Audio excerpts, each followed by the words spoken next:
오늘은 민수기 9장 15절부터 23절까지입니다. 구약성경 211쪽입니다. 민수기 9장 15절부터 23절까지 한 절씩 15절부터 교독하겠습니다. 성막을 세운 날에 구름이 성막 곧 증거의 성막을 덮었고 저녁이 되면 성막 위에 불 모양 같은 것이 나타나서 아침까지 이르렀으되 항상 그래요. 낮에는 구름이 불 모양이 있었는데 구름이 성막에서 떠오르는 때에는 이스라엘 자손이 곧 행진하였고 구름이 머무는 곳에 이스라엘 자손이 진을 쳤으니 여호와의 명령을 따라 행진하여 여호와의 명령을 따라 진을 쳤습니다.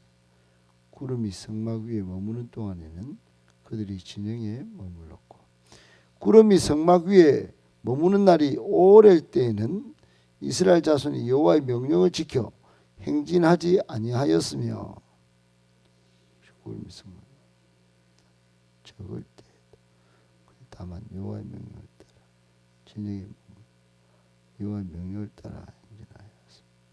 혹시 구름이 저녁부터 아침까지 있다가 아침에 그 구름이 떠오를 때에는 그들이 행진하였고 구름이 밤낮 있다가 떠오르면 곧 행진하였으며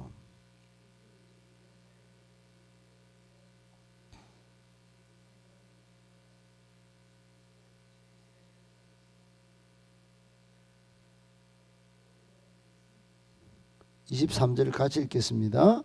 곧 그들이 여호와의 명령을 따라 진을 치며 여호와의 명령을 따라 행진하고 또 모세를 통하여 이르신 여호와의 명령을 따라 여호와의 직임을 지켰더라. 아멘.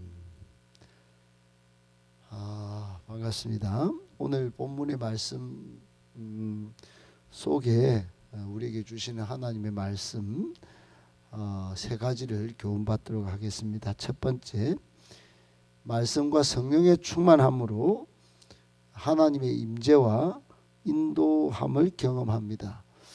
말씀과 성령의 충만함으로 하나님의 임재와 인도함을 경험합니다.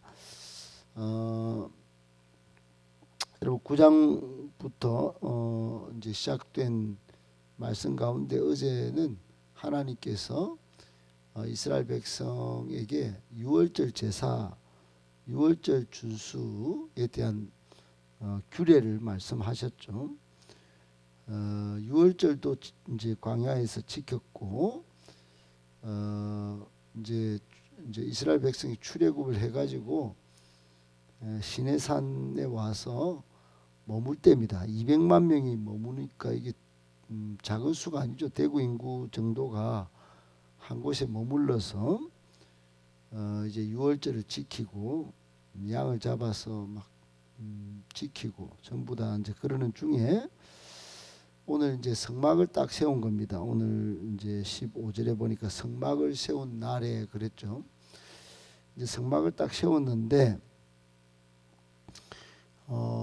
이제 출애굽한 지 딱 1년 됐습니다. 2년 1월 1일 날 출애굽기 40장에 보면 그렇게 되어 있는데 그 1년 만에 이 성막을 딱 하나님께 봉헌하는 그 순간에 갑자기 불기둥이 또 구름이 이렇게 함께하면서 이스라엘 백성을 그 인도한 말씀이 오늘 본문에 있습니다. 이게 이제 출애굽기 40장하고 연계를 해서 보면은 그 실상 엄청난 장엄하고 웅장한 그 모습을 이제 실감나게 느낄 수가 있는데요. 어떻든 하나님이 이제 가시적으로 눈에 보이도록 이스라엘 백성과 함께 한다는 것을 이제 나타내 보이신 겁니다. 출애굽 직후부터요.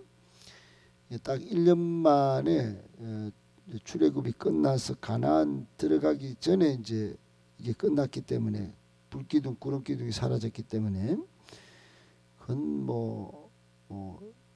당시에 이스라엘 백성은 처음에 불기둥 구름기둥이 임할 때는 잘 몰랐겠지만 한결같이 이 불과 구름기둥 가운데 임재하시는 하나님, 정말 상징적으로 그 역사하시는 것들을 경험을 했습니다. 경험을 했어요.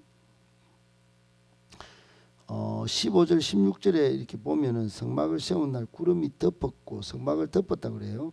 덮었고 저녁에는 이제 불이 딱 내렸는데 아침까지 불기둥이 성막 위에 있었기 때문에 200만 명이 좌우 전후에서 다 봤겠죠. 다 그 불을 보면서 이야, 하나님이 임재하셨다. 그리고 17절에는 구름이 이제 딱 떠오르면, 구름이 머물러 있다가 떠오르면 이제 전부 이제 행진할 채비를 하는 겁니다. 그 행진을 채비를 해서 행진을 시작합니다. 구름이 딱 가는 쪽으로. 그럼 구름이 딱 머무르면 전부 이제 행장을 풀고 또 성막을 준비했던 고앗 자손과 머라리 자손과 또 게르손 자손은 성막을 다 이제 중앙에 이게 다 설치를 합니다. 이제 그때 이제 진을 또 치죠. 여러분, 어떻든 출애굽 당시에는 하나님이 가시적으로 임재하는 것을 눈으로 목격하면서 살았습니다.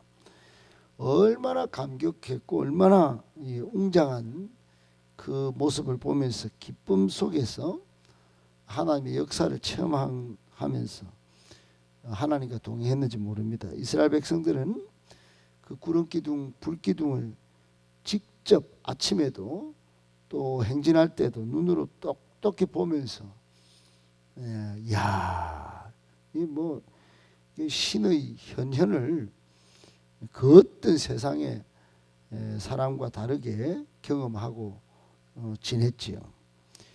광야가 사막이지만은 하나님이 구름기둥, 불기둥으로 계시기 때문에, 동행하시기 때문에, 임재하시기 때문에 그냥 다른 것들은 뭐 눈에 들어오는 게 아니었을 겁니다.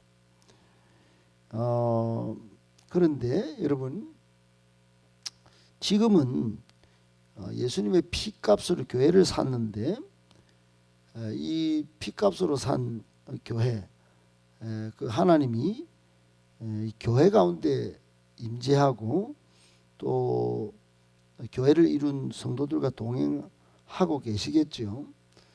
근데 이거를 세상 사람과 완전히 인생을 살아도 내 계획, 내 뜻을 따라서 사는 거하고 우리 하나님의 백성이 사는 방법이 다른 거 아니겠어요? 광야에 살았지만은 구름기둥, 불기둥을 직접 보면서 하나님이 가라 하시면 가고 멈추라 하시면 멈추는 그 이스라엘 백성들처럼 지금은 하나님께서 교회를 이루게 하시고 말씀과 성령 충만을 통하여 하나님의 임재 체험을 하도록 하셨어요.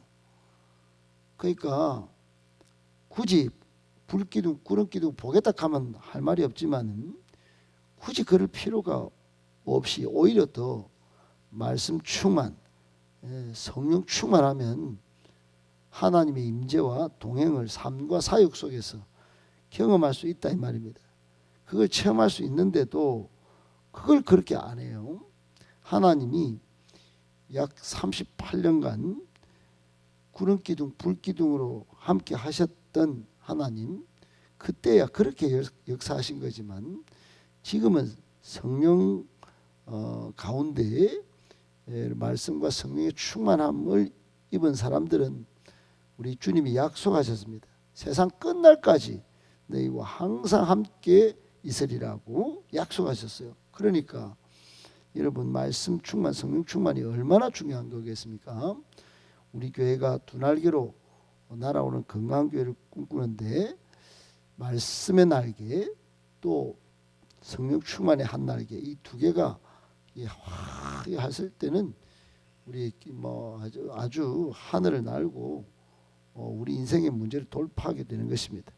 하나님의 임재와 또 동행한 가운데 인도함을 경험했던 이스라엘 백성처럼 오늘날 우리는 말씀과 성령의 충만함으로 하나님의 임재와 동행에 인도하심을 경험할 수 있다는 거 꼭 기억하고 말씀 충만, 성령 충만하시기를 예수님의 이름으로 축복합니다.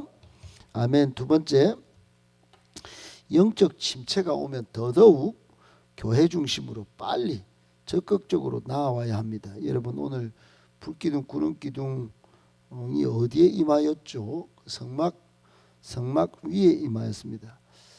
그러니까 이스라엘 백성들에게 성막은 하나님의 임재를 또 하나님의 영광을 경험하는 처소였고, 하나님은 그 성막 위에 당신의 존재와 임재, 영광을 거룩한 그 모습들을 드러내시는 거룩한 처소로 하나님이 콕 집어서 그렇게 역사하셨습니다.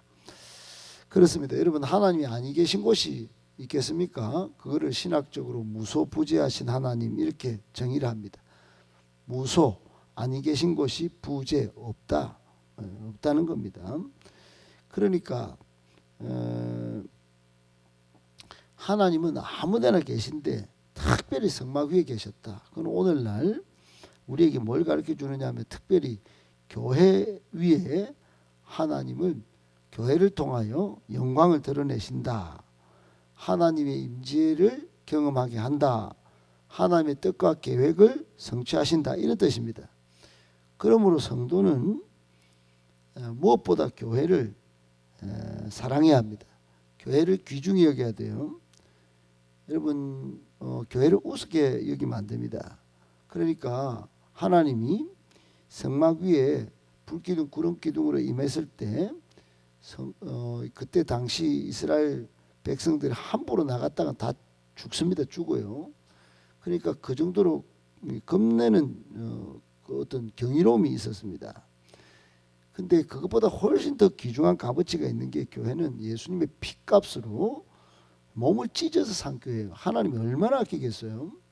그러니까 예수님께서 교회를 세우실 때 마태복음 16장에 보면은 음부의 권세가 침입지 못하고 교회에서 하늘을 향하여 여기서 풀면은 하늘에서도 풀리고, 여기 교회에서 기도해서 묶으면 하늘의 악한 영들도 묶이는 거예요. 그만큼 권세가 있습니다.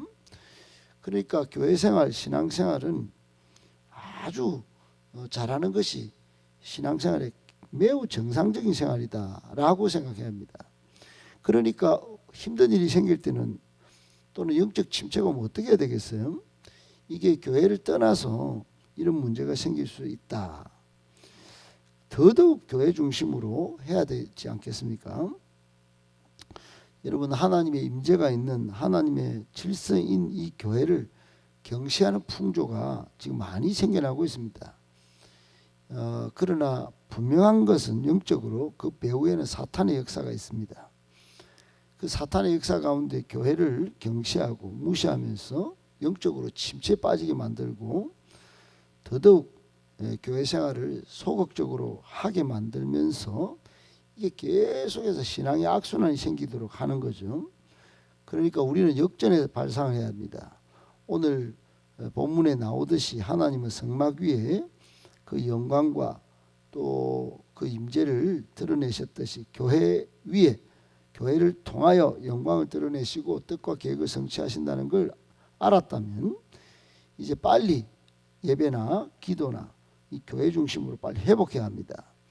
코로나 때 잃어버렸던 신앙 우리는 다시 회복해야 하고, 하나님의 은혜의 자리, 하나님께서 정말 살아계신 것을 경험하도록 만들어 놓은 이 멍석을 깔아 놓은 이 자리에 빨리 나와서 더 깊은 신앙의 세계 속으로 또 하나님의 은혜의 임재 체험을 경험하면서 삶의 문제를 돌파해내는 그런 믿음이 있어야 되는 것입니다. 꼭 기억하고 어려울 때 더더욱 교회 중심으로 빨리 적극적으로 나와서 삶의 돌파를 경험할 수 있기를 예수님의 이름으로 축복합니다. 아멘. 마지막 세 번째, 끝까지 순종할 땐 형통의 복을 누립니다. 여러분, 오늘 17절부터 23절 끝까지 구름이 딱 떠오르면 행진하고 구름이 딱 머무르면 진을 쳤다 그래요. 이것을 본문에서는 이 상황을 8번이나 걸쳐서 뭐 따라 그렇게 했냐? 여호와의 명령을 따라 그리했다. 이렇게 강조하고 있습니다. 8번이나. 오늘 본문에는 뭐 여호와의 명령을 따라, 여호와의 명령을 따라, 여호와의 명령을 따라, 여호와의 명령을 따라 8번이나. 이 말은 성막 중심의 신앙생활을 여호와의 명령을 따라 절대적으로 순종했다 합니다. 순종. 절대적으로 순종했다는 뜻을 강조한 거예요. 즉 가나안에 입성할 때까지 끝까지 순종해야 하고 또 순종했다는 것을 여기 민수기에서 강조하는 겁니다. 광야 사막일지라도 정말 힘든 그런 중에도 여호와의 명령이면 이스라엘 백성들은 순종할 수밖에 없었고 순종했고 순종해야 되는 그런 것들을 지금 8번에 걸쳐서 오늘 본문, 이 작은 본문에 8번이나 강조한 것입니다. 오늘날 우리는 어떻게 해야 될까요? 여러분, 천국에 이를 때까지 말씀, 성령의 인도하심에 끝까지 순종해야 합니다. 그것이 좋은 환경이든 좋지 않은 환경이든 말씀과 성령의 인도하심을 따를 때 복된 삶을 살고 선한 길을 걷고 형통한 길을 걸을 것이기 때문입니다. 그것을 누가 그렇게 하시는가? 하나님이 그렇게 하신다는 거예요. 구름 기둥을 따라서 명령을 따라 행진했던 이스라엘 백성은, 여러분, 순종했던 사람들은 한 명도 가나안 땅에 입성하지 못할 사람이 아무도 없었는데, 이렇게 여호와의 명령을 따라 처음에는 잘하던 백성이 38년간 불순종에 빠져서 여호수아 갈렙 빼고는 다 못 들어가요.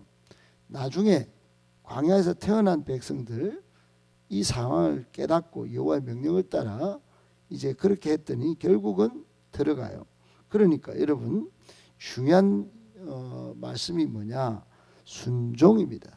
열매 맺을 때까지, 결과물이 있을 때까지 끝까지 순종했다는 겁니다.